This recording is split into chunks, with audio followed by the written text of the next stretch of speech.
کیا آپ جانتے ہیں آخری عشرے کی ایک دعا آپ کی تقدیر بدل سکتی ہے؟ یہ وہ دن ہے جب اللہ اپنے بندوں کے سب سے قریب ہوتا ہے۔ اللہم انک عفو تحب العفو فاعف عنی، یہ شب قدر کی سب سے طاقتور دعا ہے۔ قرآن کی تلاوت اور دعا اس وقت سب سے زیادہ قبول ہوتی ہے۔ یا اللہ، میرے گناہوں کو معاف فرما اور مجھ پر رحم فرما۔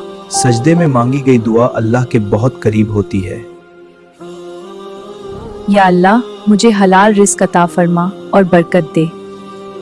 یہ وقت ہے اپنی ہر خواہش اللہ کے سامنے رکھنے کا۔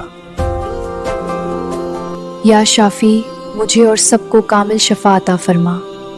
رات کے آخری پہر کی دعا کبھی رد نہیں ہوتی۔ یا اللہ، میرے والدین پر رحم فرما جیسے انہوں نے مجھے پالا۔ صدقہ اور دعا ایک ساتھ قبولیت کے دروازے کھولتے ہیں۔ یا اللہ، مجھے ہر برائی اور آزمائش سے بچا۔ اللہ اپنے بندوں کی ہر پکار سنتا ہے۔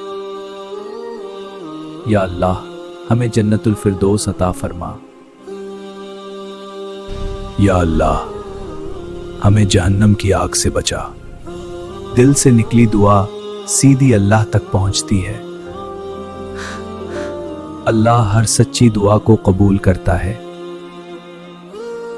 دعا مومن کا سب سے طاقتور ہتھیار ہے۔ یہ آخری دن دوبارہ نہیں آئیں گے۔ آج ہی اللہ سے اپنے گناہوں کی معافی مانگے۔ یہی وقت ہے اللہ کے قریب آنے کا۔ رمضان کا یہ آخری موقع ضائع نہ کرے۔ ایسی مزید دعاؤں اور اسلامی ویڈیوز کے لیے چینل کو سبسکرائب کریں اور بیل آئیکن پر کلک کریں۔